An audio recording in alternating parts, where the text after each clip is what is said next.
जंगल में तेज बारिश हो रही थी। तेज हवाओं के साथ कड़ाके की बिजली चमक रही थी। उस भयंकर तूफान में वीरू शेर सलाखों के बीच कैद था और उन सलाखों को तोड़कर आजाद होने के लिए खुद को तैयार कर रहा था। वीरू शेर किसी अपने को खोकर बदले की आग में जल रहा था। जिन दुश्मनों की वजह से वीरू ने किसी अपने को खोया, वह उन दुश्मनों को खत्म करने का फैसला कर चुका था। तो आप जानना चाहते हैं वीरू शेर का वह अपना खास कौन था और किस वजह से वीरू आज इन सलाखों के बीच कैद होकर रह गया था और वह अपने किन दुश्मनों से बदला लेने की आग में जल रहा था। तो चलिए हम आपको थोड़ा पीछे लेकर चलते हैं। यह बात उस समय की है जब वीरू शेर वृंदावन जंगल में अपने भाई अशोक और भाभी सीमा के साथ रहा करता था।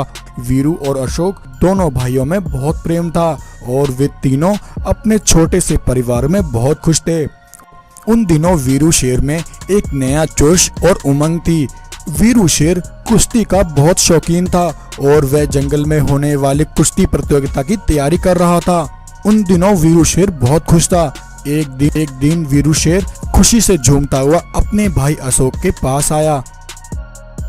भैया भाभी, आज बड़ा ही खुशी का दिन है।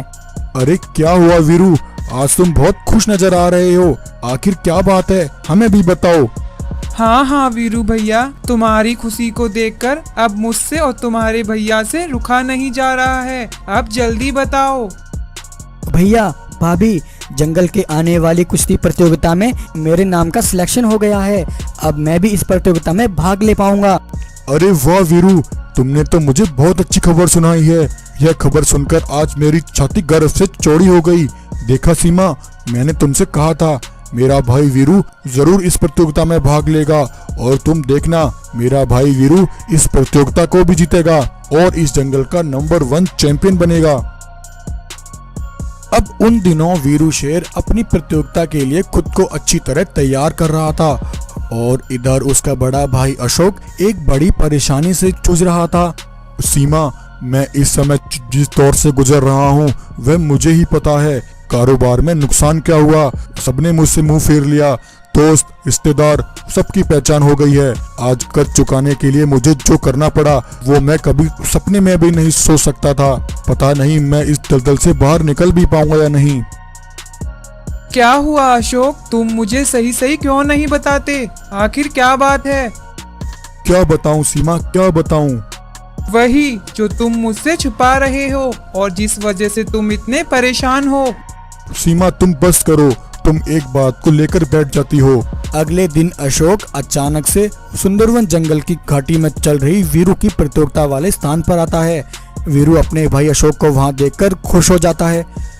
अरे भैया, आप यहाँ? आपने अचानक से यहाँ आकर मुझे हैरानी में डाल दिया। आप कैसे हैं भैया?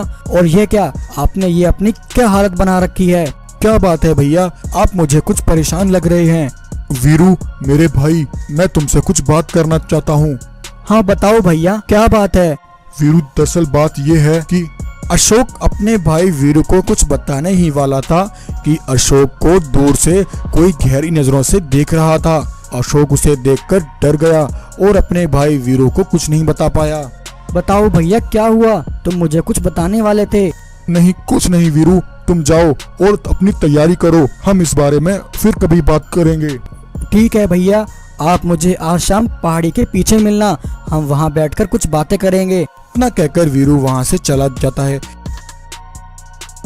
शाम जब वीरू अपने एक दोस्त के साथ अपने भाई अशोक से मिलने घाटी पर आता है तब उसे पता चलता है कि उसका भाई अशोक तो वहाँ से जा चुका है। आखिर भैया ऐसे अचानक से मुझे बिना बताए कैसे जा सकते हैं? आज भैया मुझे बहुत परेशान भी लग रहे थे। अरे वीरू भाई, तुम परेशान मत हो सकता है तुम्हारे भैया को कोई जरूरी काम याद आ गया हो। उस रात वीरू अपनी गुफा में सो रहा था। तभी वीरू को अचानक से एक सपना आता है। वीरू देखता है कि उसका बड़ा भाई अशोक एक गहरे कुएं में गिर रहा है और वह अपने भाई वीरू से मदद मांग रहा है और देखते ही देखते अशोक उस कुएं में गिर जाता है। यह देखकर वीरू की आंख खुल जाती है और वीरू हड़बड़ाकर उठता है। ये आखिर कैसा सपना था? भैया आप ठीक तो है ना? मुझे भैया की बहुत चिंता हो रही है।